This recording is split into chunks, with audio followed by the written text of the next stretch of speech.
China's luxury hotel scene is booming. New hotels are opening up everywhere you look. So I've come here to understand just where this trend might be headed.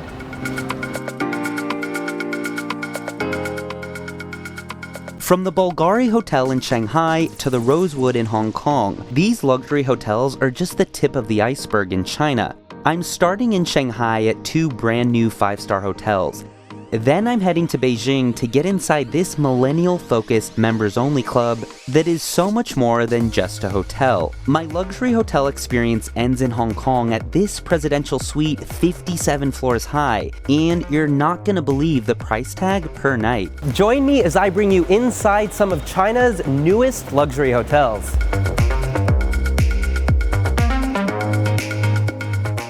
Despite the Chinese economy slowing down last year for the first time in nearly 3 decades, the Chinese consumer's expensive taste is still driving the growth of the luxury market. The knowledge of the Chinese luxury travelers has grown exponentially. The Chinese customer now, they are very well educated. They're much more now into personalized service. In fact, for the first time ever, there are now more Chinese people in the top 10% of the richest people in the world than there are Americans. It's this group of people fueling the growth of the luxury sector. Chinese consumers are expected to account for about 2/3 of the industry's growth. And luxury hotels are hoping to reap the benefits, with the region's major cities all growing their stock of 5-star rooms. Beijing leads the way with about 40,000 5-star rooms, followed by Shanghai, Macau, and Hong Kong. The Chinese luxury traveler is the most booming segment of luxury in the world. And a lot of China's luxury growth is being driven by its younger generation. The average luxury traveler in China is 33 years old versus 56 years old in the US. The Chinese millennial is a little bit more sophisticated. These young millennials have already seen the world. Now they're looking for an experience that the world doesn't really know exists yet. So how are the latest hotel offerings hoping to cater to these young luxury travelers? Let's find out. Here in the heart of one of Shanghai's most popular shopping districts is the Shanghai Edition. I arrive at the hotel, which opened its doors a year ago, and I'm immediately struck by the lobby that doesn't quite feel like a lobby. It's a nice place to have a fabulous cocktail, and you just never know who you see walking through. The social lobby is meant to emulate a town square. The hotel attracts mostly 25 to 35-year-olds, primarily Chinese, and the demographic skews female. With such a young demographic, you can bet that technology is the name of the game. You can use your phone to get into your room, and soon, they tell me, all guests will need is to show their face. The Edition says it's all about creating an experience full of discovery. This is called the Club Room, and it's a spacious lounge dedicated to hotel guests only. And it's really meant to emulate that feel of a private members club. A few minutes away lies this newly opened Bulgari Hotel. It's the 6th hotel opened by the luxury Italian jewelry brand. Adjacent to the hotel is this restaurant and ballroom, which was formerly the Shanghai Chamber of Commerce. From the tiles to the roof, it's all been preserved to maintain its original feel. And now, this space is used for everything from fashion shows to corporate events and weddings. There are 19 luxury suites here, but there's one in particular that catches my eye. Here is the signature suite. It's called the Bulgari Suite. The price tag, $20,000 per night, plus tax. Next, I'm headed to Beijing, where I visit Chow. And don't call it just a hotel. Chow is a lifestyle brand for millennials. Besides the usual accommodations and restaurants, it also serves as a members-only club, which hosts regular events ranging from art exhibitions to movie screenings. We wanted to address the crowd that is rather millennial in its attitude. Our clients tend to have a vision of their environment which is unscripted.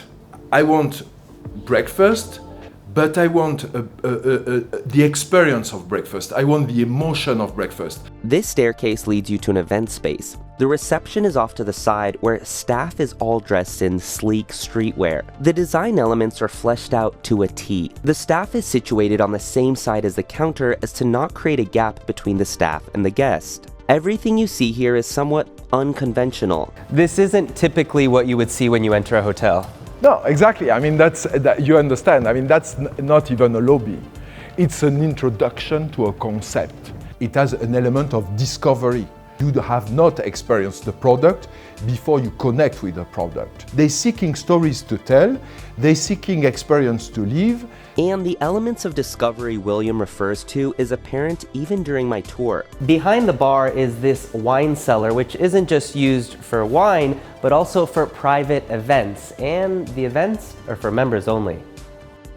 And while the restaurants here are open to the public, you'll need to apply for a membership to enter the clubhouse. But before you can even think of applying, you'll need to be nominated by 2 current members. Now, Chow is looking to expand the brand beyond Beijing.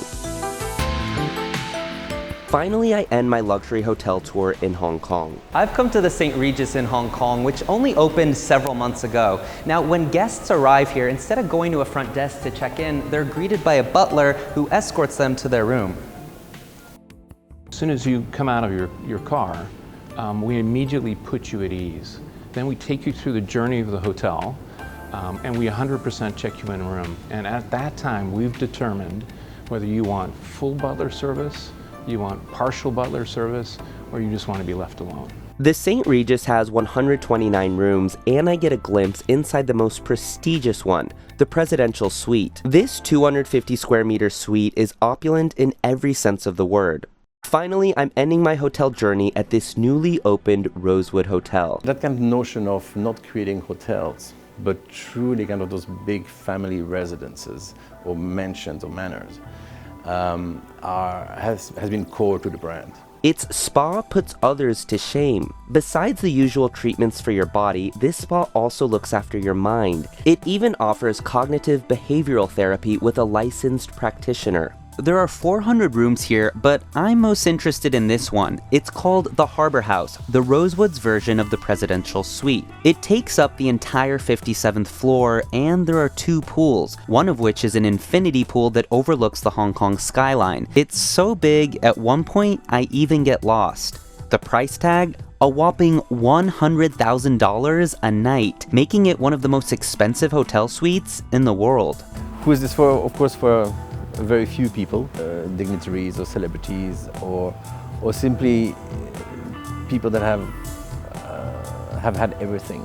How do we surprise them? How do we create that wow effect?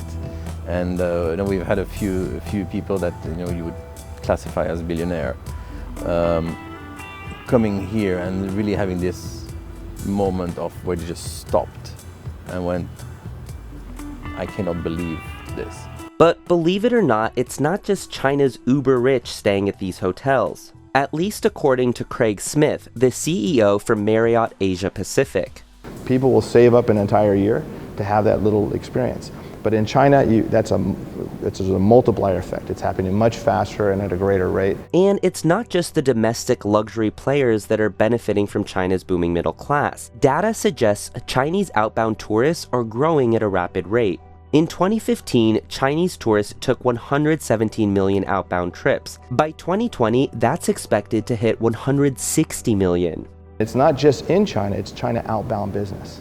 So the greatest percentage of our travelers in our luxury hotels across all of Asia Pacific, Chinese customers. Hey guys, it's Uptin. Thanks for watching. Check out more of our videos and let us know in the comments below which hotel did you like the best. While you're at it, subscribe to our channel and we'll see you next time.